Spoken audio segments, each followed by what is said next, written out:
Welcome, everyone, to this episode of the Tiny Fit Diva podcast. My name is Kylene Terhune, your host and functional diagnostic nutrition practitioner. Today, I'm going to introduce Brooke Libby, and you just have to love social media because we met on Instagram. And I totally can't remember how, probably hashtag paleo something came up or some lifestyle thing that we connected, but she runs this really cool blog where she writes a lot of amazing recipes, and so go follow her on Instagram. She'll give you that link later, but I'm going to introduce her here really quickly. Brooke Libby is a CPA turned nutritional therapy practitioner, recipe creator, real food enthusiast, and most importantly, mama to a fun, energetic 3-year-old boy, Kylene, and a vibrant, sweet 8-month-old baby girl, Amelia. Brooke is currently working one-on-one with clients to help them achieve optimal health using real food and targeted supplementation to get them there. She works with clients on a wide range of issues, including weight loss, skin, digestive, and hormonal issues. Since she herself struggled with fertility issues before getting pregnant with her son, Kylene, and her unexpected pregnancy complications with her daughter Amelia, prenatal and postnatal nutrition, lifestyle, and mindset are a few of her favorite areas in which to help her clients. So I'm really excited to have you here, Brooke. Thank you for being here. Oh, thank you. I'm so excited. This is actually my first ever podcast. What? So thank you for having me. I know, right?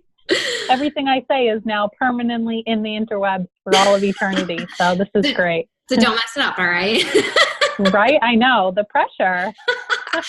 That's so funny. I remember the first time I got on a podcast. Oh my gosh. And even when I started interviewing people, I was so nervous. I was like, what if it doesn't go right? What if I'm a horrible interviewer? What if I can't think of questions? Because I've never been a super great conversationalist. Because I don't know, I think a lot of times I'll pull back and just kind of watch. I really like to listen to conversations. I really like to hear what people have to say. And so I was really nervous that when it's my job to keep the conversation going, I wouldn't have the skill set. So it's turned out okay. I'm sure you'll do fine. Well, that's probably one thing that makes you really great at it is that you do listen. So you listen for what we want to talk about in the next cues rather than just thinking about what you're going to say next. So yeah. It's probably working in your favor. I hope so. I also think the little bit to that is it's slightly stressful doing a podcast because you do have to listen so intently. And so a lot of times in the beginning when I was really nervous about it, I was trying to latch on to one thing that they would say so that I could think about the next question, which would mean that I would not hear anything else that they said. And so I found myself listening back to the interviews and learning so much more because I actually could pay attention that time. Absolutely. I can totally understand that. So this will be fun. So one thing that you didn't mention, but I think you've mentioned before, is that you were diagnosed with an autoimmune condition. Is that right?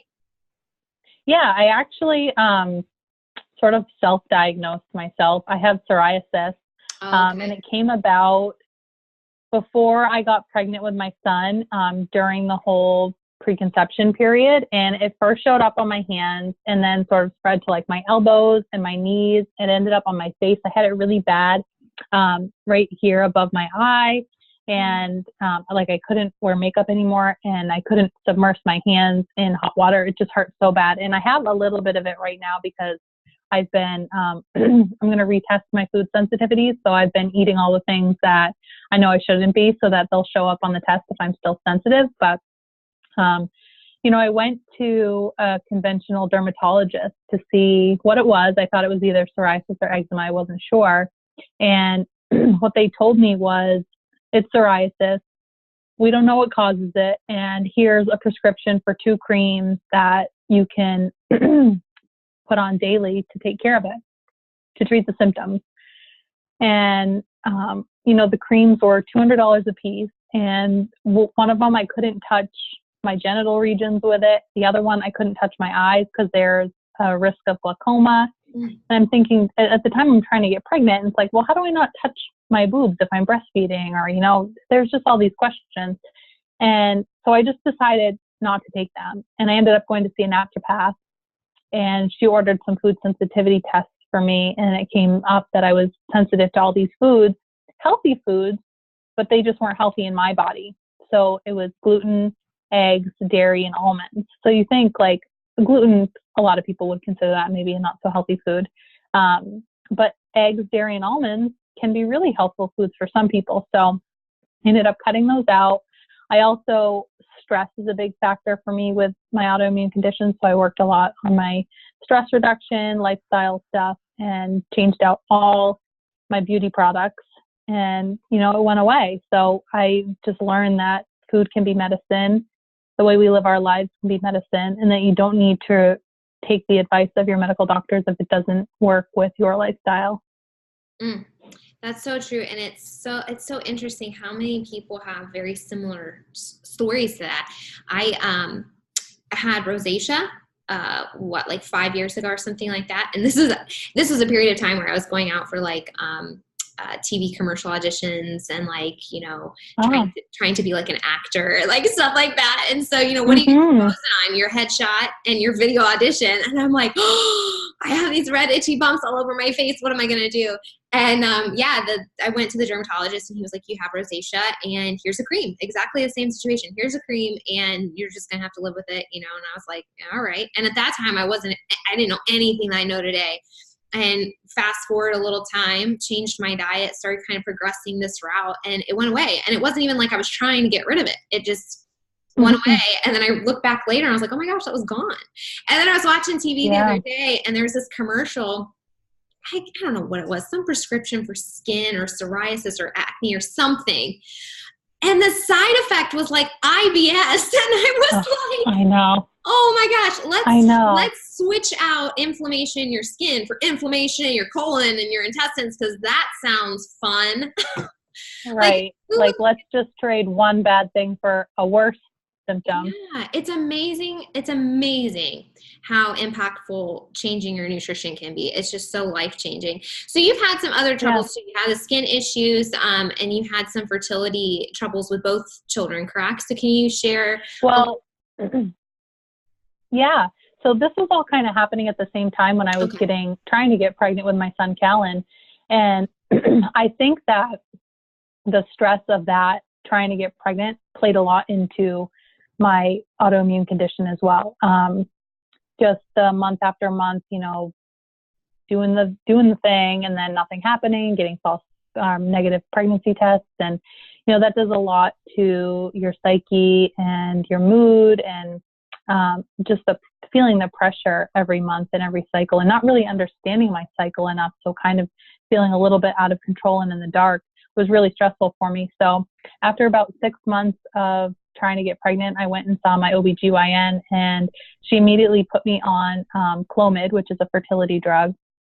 We had no discussion of lifestyle factors, nutrition, prenatal care, any of that. It was just like, oh, you can't get pregnant? Well, here's this pill. This'll help.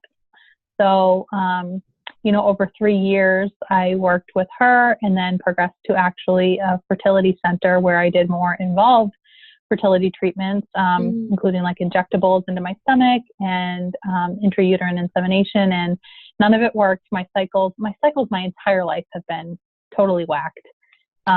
Secondary amenorrhea forever, just like I would go a year without a period, and no doctors ever really thought it was a huge problem. You know, they'd say we can prescribe birth control to fix that, or it's not really a big deal if you don't get your period all the time, and just all this advice and reassurance that now, knowing what I know, I wish I had known back then, because I would have taken more time to focus on my health in a more holistic way than going the route of fertility treatments. And don't get me wrong, I think fertility treatments can be great for a lot of people, and a lot of babies have come into this world using amazing fertility treatments. It's great science, but it didn't work for me, and I didn't end up needing it because after 3 years, we were looking at IVF, which is a hugely expensive procedure.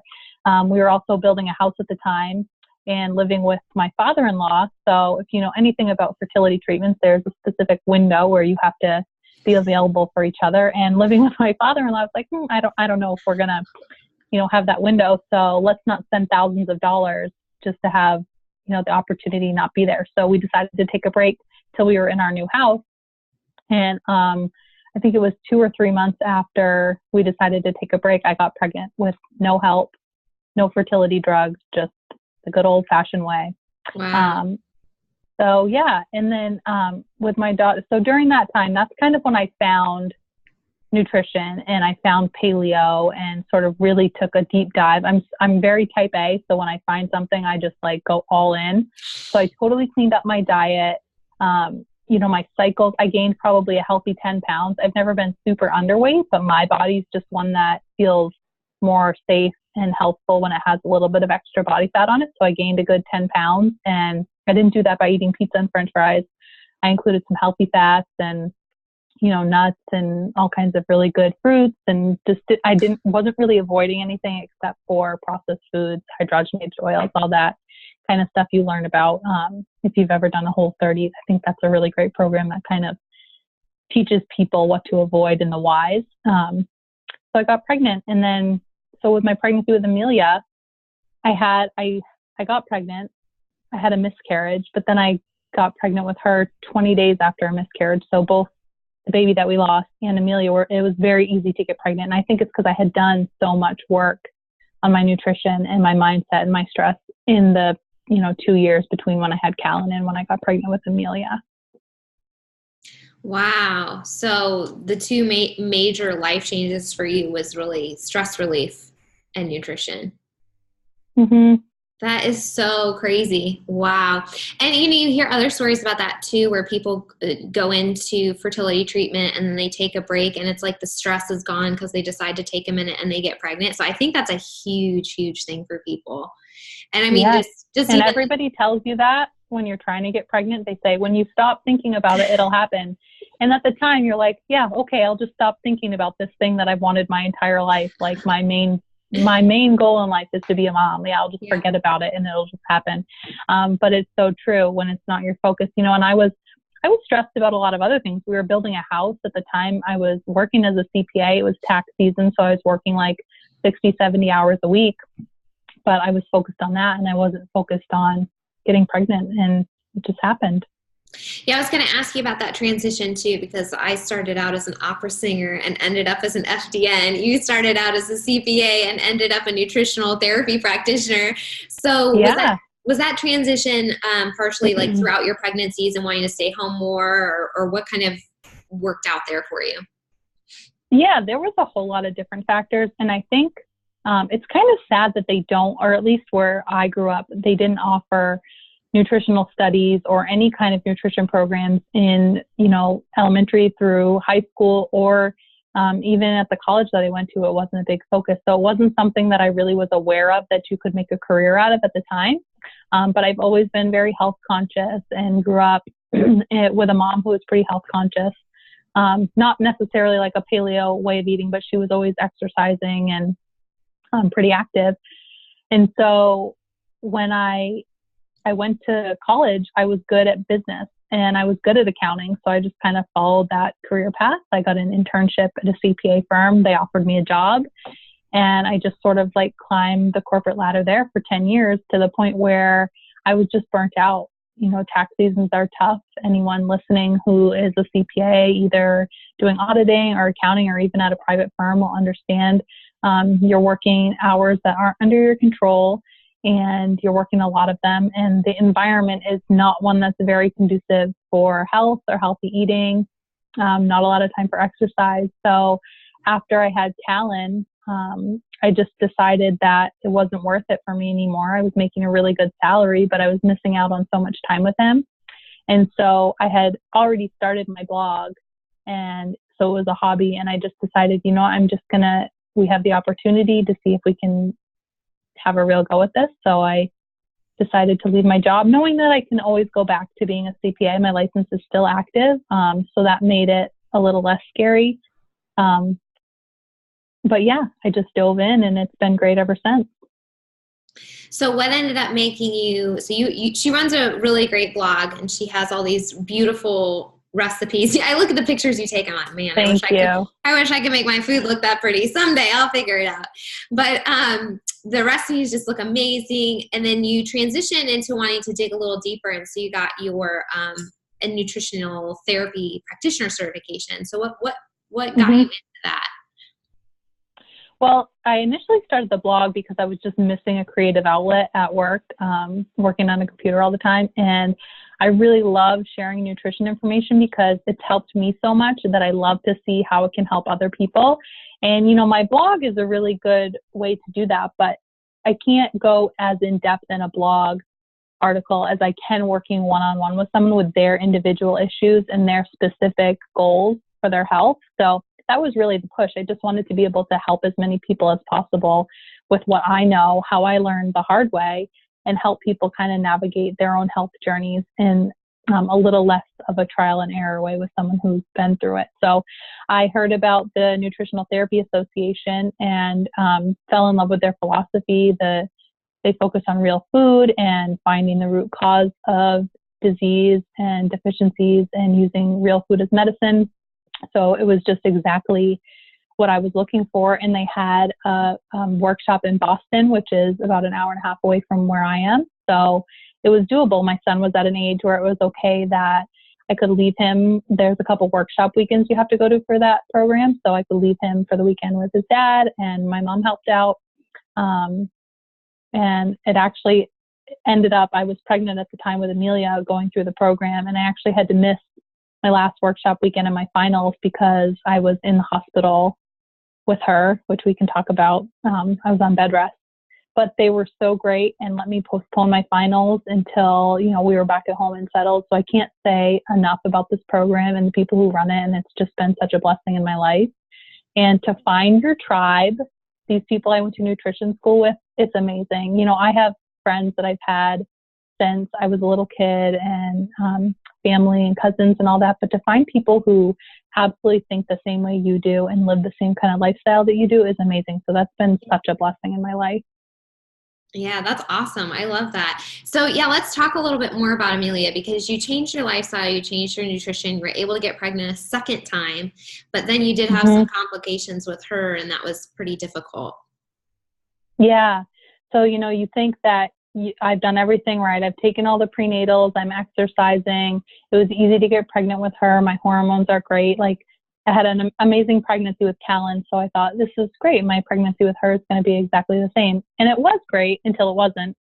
And I've actually really never talked about this in a public forum before. So, you know, I hesitate to share a little bit because it feels very private, but I do share because what helped me going through this was knowing that there had been other people who have been through it before too. So I started bleeding at 30 weeks. And if you remember, I had had a miscarriage right before I got pregnant with her. So my mind went to worst case scenario, like, oh my God, this is happening again.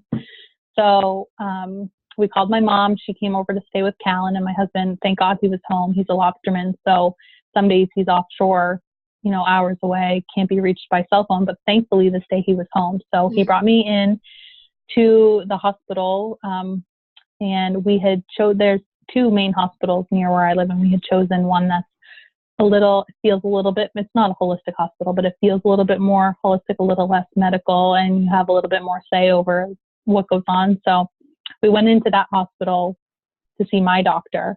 And when we got there, they checked me and everything looked okay. They couldn't really tell where the bleeding was coming from.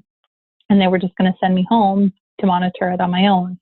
And I personally wanted an ultrasound. I wanted to hear the baby's heartbeat. I wanted to see that she was okay. And they weren't going to give me one. But this is a lesson, like, you have to advocate for yourself. Doctors don't know everything. You have to trust your gut.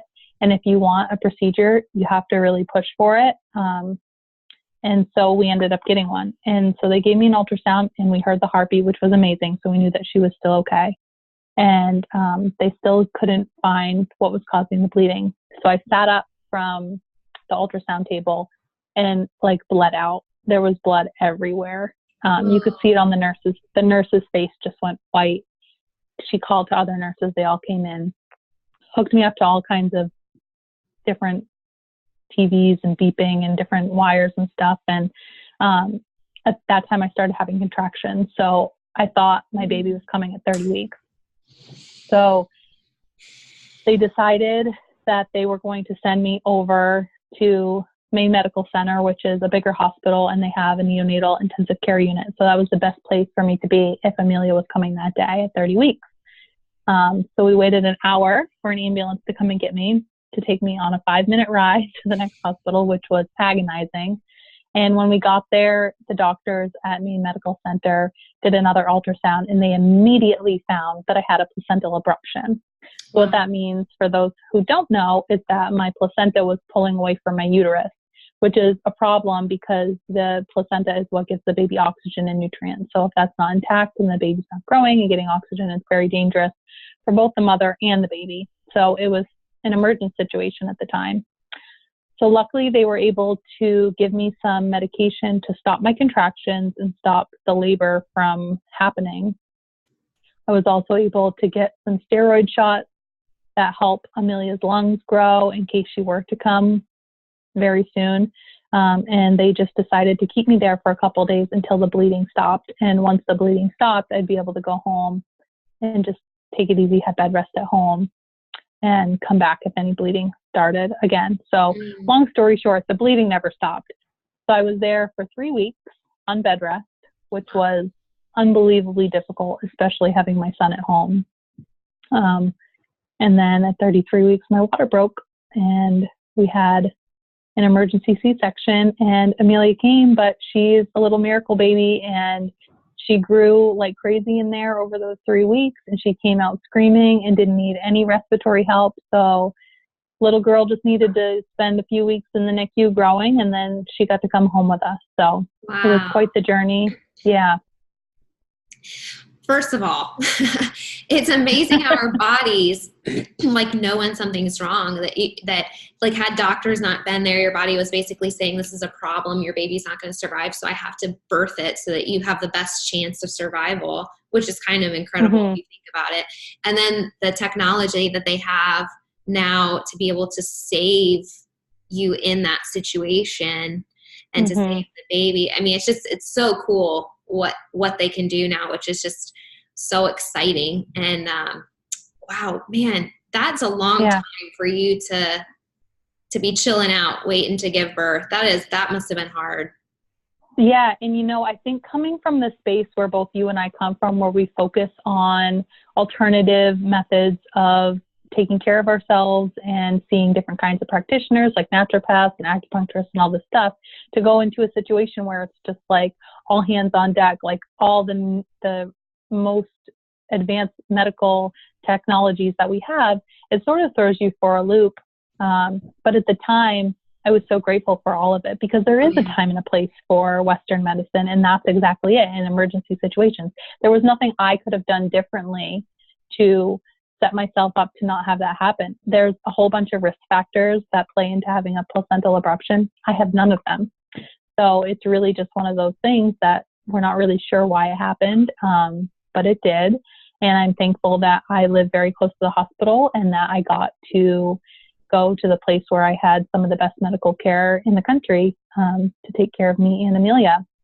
And so, yeah, sitting in the hospital for 3 weeks wasn't easy. Basically just waiting for something bad to happen. That was like my ticket out of bed rest, was either she was coming or some sort of other emergency. So as I mentioned before, I'm like very type A. I love to be in control, or have the illusion of control, because you never really have control. Right, true. So it was a huge thing for me, mindset wise, to kind of accept and let go of the control and trust in the doctors and trust in God. And, whether you're religious or not, I had to, just give my worries to the universe or a higher power. I did a lot of mantras and visualization, sort of just focusing on seeing her healthy, coming out, and just trusting that everybody else was taking care of everything at home. So being a stay-at-home mom with Kylene, I went from being with him every single day to just seeing him like every other day in the hospital. And it was tough because in the hospital, there's all these wires and you're hooked up to everything. And he's 3. And so he wasn't even 3 yet. He was 2.5. So he wants to pull at all the wires and jump up on mama in the bed. And, you can't jump up on mama when we're trying to take care of this little baby who wants to come out, but we don't want her to come out yet. So those were some of the toughest days. And I know in comparison to what some other people have been through, that's not a big deal, but it was probably one of the hardest things that I've been through. And it really has changed me as a person and made me much more appreciative for every day, even the hard days at home with my kids when I haven't slept and there's poop everywhere and, you know, mama's a hot mess. I'm so appreciative for those times because I remember sitting in the hospital saying like, I will never complain about this again because this is so much worse.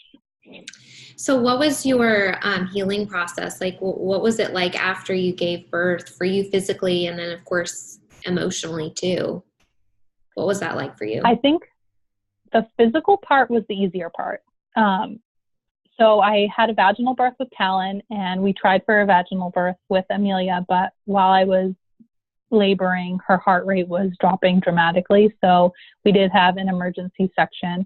And what I would really offer as advice to any mom who's expecting is go to the C-section class at your hospital, just in case.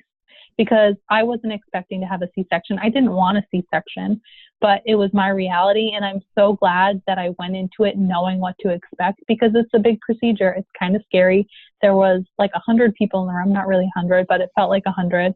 They had a team for me and a team for Amelia, plus my husband and my nurses. And so just kind of knowing what to expect, knowing the feelings that I would be having in my legs and sort of where things would be positioned in front of me, and then knowing what would happen after because I got to hold Amelia for not even a minute, and then they took her up to the neonatal intensive, the NICU, the neonatal intensive care unit.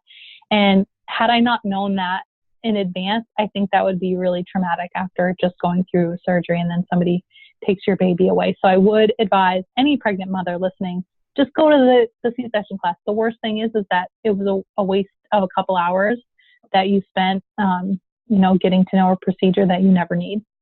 So that's the one thing. But so physically, the comparison, no birth recovery is easy, but my C-section compared to my vaginal birth, pretty much the same kind of pain level, same kind of bleeding. So those are, it is what it is. You take a couple weeks, you take it easy, and you have a cute little baby to focus on, so that makes it a little easier. But the emotional piece was the hardest part. So it was actually pretty traumatic, the whole situation, just going into the hospital early, worrying about what would happen to her if she did come early. You Google everything. Don't Google these conditions. Don't Google anything. Just listen to your doctors. Stay off Google when something like this is happening, because it's only going to tell you the worst case scenario. And then in the NICU, every day I would have to leave my son to go be with her, and I wanted to be with her. But while I was with her, I also felt like I should be home with him because I had just been gone for 3 weeks. So there was just this guilt wherever I was that I should be at the other place. And moms feel guilty for everything. Like, it's just a culture. You feel guilty when you're at work. You feel guilty that you're not working if you're a stay-at-home mom. For me, it was feeling guilty that I wasn't with my son when I was with my daughter. And then also, trying to breastfeed her when she's 33 weeks old. They don't have the suck, swallow, breathe mechanism down yet. So that was kind of frustrating. She did latch day one, which is pretty amazing, but wasn't transferring any milk really. So she was on a feeding tube for a little while, and it's hard to see this tiny. She was born at 3.5 pounds, so it's hard to see this tiny little baby with all these tubes taped to her face and all these wires and beeping, and every time one of the monitors goes off in the room, you think, oh my God, what's happening? You think it's some kind of emergency situation, and it's not. It's just there's signals in place to tell the doctors when your baby needs something. But that whole experience was kind of traumatic. So. I'm really lucky that I was able to connect with a couple of women through Instagram. Thank God for Instagram. Like, this platform has been such a lifesaver for me, who are going through the same thing at the same time. Wow. So we were able to talk to each other and just say, like, just check in, like, how are you doing today? How's your baby doing today? And in real time, sort of help each other through the process. So I'm still connected with those women, and I'm so thankful that I found them. Because it's one thing to talk to people in your immediate circle about what's going on, but it's another thing to talk to somebody who's actually living it and breathing it and really understands at your core what you're going through. So, part of the emotional healing was just dealing with it and not pretending it didn't happen and not pretending that I had a full-term baby, and sort of just sharing. And sometimes it was scary to share because at the time it was really raw and we still didn't know how long she'd be in the NICU. And if you've ever been part of that experience, the NICU is a place where they say you take 2 steps forward and 1 step back. And sometimes it feels like the progress is so slow. You're waiting for your baby to gain a certain amount of grams. So she had to get to, I think, like 1,800 grams to be able to go home. So it's at days it was like, oh, she gained 5 grams. So you're thinking to yourself, trying to do the math out, if we do 5 grams a day, we're going to be here for 3 years, But everybody says, and it's so true, they'll turn a corner and it'll go so fast from there. And it did. She ripped her feeding tube out on her own one day and we were home 48 hours later. Oh my gosh. Wow. So, yeah. So to anyone who's listening to this in the future, if you have a baby in the NICU, just know that it seems like you're going to be there forever, but you won't. And in a short period of time, it'll be a distant memory. Mm. Wow. Thank you for sharing that. I know a lot of that's really, really personal. I do think it's one of those things, God gives us some of our hardest things so that we can encourage other people who are going through that process, like you said, in the future. So what's your food philosophy for you and your family moving forward? How do you approach nutrition in your house? So we I've done this, starting to do it with Amelia. She's starting to eat solids now, but we started with Cal when he was really little. It's just feeding them basically what we eat. So for the babies, it's just in a different form, whether you're doing purees, I would just puree up whatever we were eating, or baby-led weaning, you just cut it up into really small pieces. That makes it a little easier. And sort of just going into it with a mindset of, in the beginning, it's just exploration. They're going to feel the food. They're going to mash it around. They're going to mash it on their face and smell it. And so food for a baby and a toddler is just as much a sensory experience as is for an adult. And, to anyone who's starting to feed a baby, I would just encourage you to add some flavor to their food. I don't like to eat plain broccoli. Why would a baby like to eat plain broccoli, So add some spices. I just made, in my Insta stories I made an apple and carrot puree with some cinnamon in it and some avocado for Amelia, and she loved it. She probably ate 4 bites of it total, and the rest of it is all over my kitchen. But she's been now exposed to those flavors, and she knows what the food feels like and enjoyed it, and food was a pleasurable experience for her. So that's the goal in the beginning, is just to make eating fun and something that they look forward to. And as far as food choices, we try to focus on organic as much as possible and get really quality meats, from grass-fed animals and animals that are humanely treated. And we try to do as much local as possible too. We split a cow, I think it's just a quarter of a cow, with our neighbors every year. So we have that in the freezer ready to go, really quality meat, which makes meal prep so easy, because anytime you don't have anything in the fridge, you just go down the basement and grab whatever it is. I'll grab this part of the cow today. Yeah, right. So much ground meat too. Ground meat is the easiest thing to cook in a pinch. You can just add whatever to it, any vegetables, any spices, any sauce, and then you have a meal. So that's been one thing that's been really helpful for us, especially with 2 young kids. But we also do a CSA share with the local farm, which is all organic. And that's kind of fun because you don't know what you're going to get each week. So it forces you to be a little creative and try some new things. And I tried a rutabaga for the first time a few weeks ago. So it's kind of like a potato, a little different, but we made French fries out of it, and it was pretty good. So that's just the other thing, is trying new things. And we have a rule with Kylene that he has to try something. He doesn't have to finish everything on his plate, but he at least has to try it. So we find that after a couple exposures to a certain food, he usually starts to enjoy it. So we just try to make it fun. Yeah, I heard something about that the other day. It's like when you're trying to change your palate and you're switching your lifestyle, you have to be exposed to a food maybe 3 or 4 times, and then you start to like it.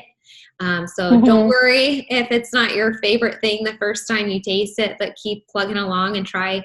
And I always say too, like with vegetables, try cooking them in a different way, because steamed broccoli is completely different than roasted broccoli. And, it just depends on what you like, honestly. Yeah.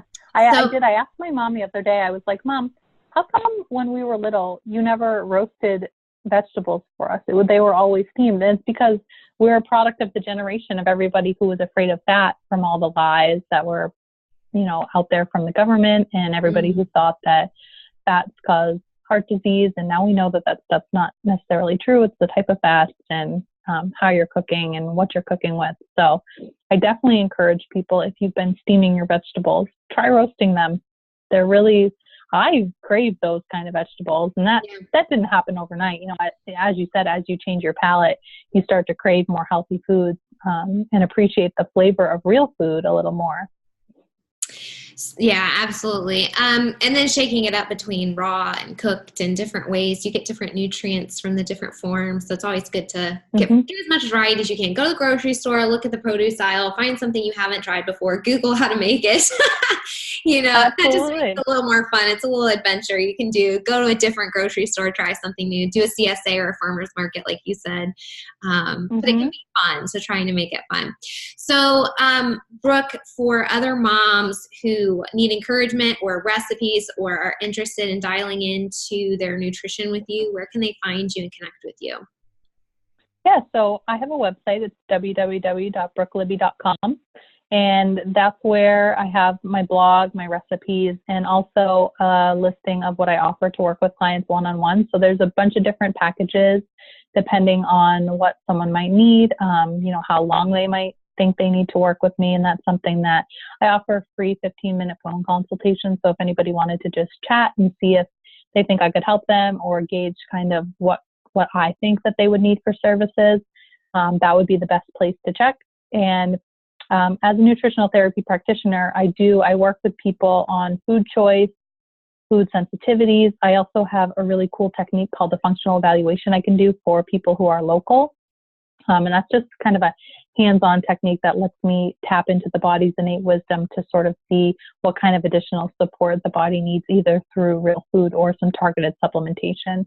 And then as far as like recipes and inspiration and stuff, I'm also really active on Instagram, and it's at Brooke Libby Paleo, which I might be changing that name sometime soon-ish in the future, just because I don't want to be pigeonholed into just the paleo space. I do eat mostly paleo, but it's more like paleo-ish. Yes. So I think there's quite a few people doing that now, kind of changing away from that name, because they're like, well, sometimes I eat potatoes and sometimes I eat legumes, and I'm not 100%. Right. Yeah. It's the concept. Yeah, and I think with paleo, it ended up being so easy to, this is why I tell my clients, if you're looking for a dessert, one of the easiest ways to get a dessert that's made with real food is just Google paleo blank, whatever you're looking for. And so it's a great go-to so that you're like dairy-free, gluten-free, processed sugar-free, all those great things. But if you're trying to make it like a permanent livable lifestyle with all the nutrient density that you need, not everybody needs to get rid of legumes. Not everybody has to be 100% every version of dairy-free, all these different things. So if you're super strict about paleo, that's going to be kind of limiting. And so I think other bloggers, they're kind of moving away from that title as well. I think it was Stephanie Gaudreau, Stupid Easy Paleo. She's changed her name now because I think she's just Stephanie Gaudreau. Or something like that. Yeah. Yeah, it makes sense. I don't like to be too dogmatic about anything. Yeah. So if dairy works for you and you love some good, raw cheese, girl, you eat your raw cheese. If that brings you joy, like a whole part of eating that we forget about is the joy that's connected with it and the social aspect and how it brings people together. And so I never want to say you should just eat this all the time, just this, because there's so much more that's wrapped up in that. And to the extent that we can just make informed choices about what we're putting in our mouth and knowing the effect on our body, if you want to eat gluten and you know that you're going to be tooting up a storm for the next 2 days, you go ahead and you eat that gluten. Yes. That's okay. But that should just be your choice, and you should make that knowing what the consequences are going to be down the road. Exactly. The education piece is key. I heard, I don't know if you follow Ben Greenfield. I was listening to one of his podcasts the other day, and there was a question about parenting, and he's like this, super biohacker. He's super in shape. He interviews all the top paleo people and the top, functional medicine people and all the, athletes and all these people. And they asked him about parenting, and his approach was exactly that. He's like, I will never tell my kids, no, you can't eat gluten. He's like, I will educate them on what it will do to them and be like, if you want to experience X, Y, and Z, you go right ahead. But he said, just educating them as opposed to telling them, no, you can never eat this, because then, of course, they want it and they crave it. He said, so then what they'll do is they'll go to a friend's birthday party or whatever and be like, hey, Dad, I had like half a cupcake and I didn't want to eat all that gluten. Or now they'll take something like, what's it called? Not Glutenese. Oh, Gluten Guardian is like the new one. And so they'll take that because it like pulverizes the gluten in your system and like digests it for you. So they'll do things like that. But he's like, that's one of the things that we've done. If we don't have to say no because it's not like a life-threatening thing, we try not to do that and cause all these restrictions. And I was like, oh my gosh, I'm the worst parent in the world because I'm totally not that way. I'm like, don't eat that. I'm like, I don't want you to feel bad. Well, as a parent, it's different because we're the ones who have to deal with the discomfort that our children feel. Right. So it could be more for us too. But yeah, I try to avoid any time, when I work on clients, we have a protocol usually for 4 to 6 weeks that eliminates a lot of foods that are probably causing them, to be sugar burners or have blood sugar issues. That's a big one I see right now. But I make a point to always let them know this is just temporary. I never want to totally restrict one food group or one particular food forever if it's not because you have a life-threatening allergy. And the reason is because when you have a food, if you tell yourself, I'm never going to eat chocolate again, the next time you see chocolate, you're going to binge on it because you think, oh, this is the last time I'll ever do this. I'm never going to be able to have it again. I need to get it all in my system right now. And so it's that whole mindset piece around food that we need to be careful of when we label certain diets and take out certain foods, just to make sure that we're making informed decisions about what we're eating and not just, making it based on, oh, well, so-and-so dietitian said that I shouldn't eat this, so I'm not going to. Like, we need to look at it in a bio-individual level and make decisions based on our own bodies. Yep, 100%. You have to know how your body reacts to that. So reintroducing it is almost as important as taking it out and figuring out this is what it makes. This is how it makes me feel, or it doesn't, and it's good or it's bad, and I'm willing to go through this, or I'm not ever again. So it just depends on the individual for sure. So I think that's a really great approach. Well, thank you, Brooke, for being here, for sharing your story, and for all your tips. Don't forget, guys, go to her blog, brookelibby.com, brookelibbypaleo.com or brookelibby.com.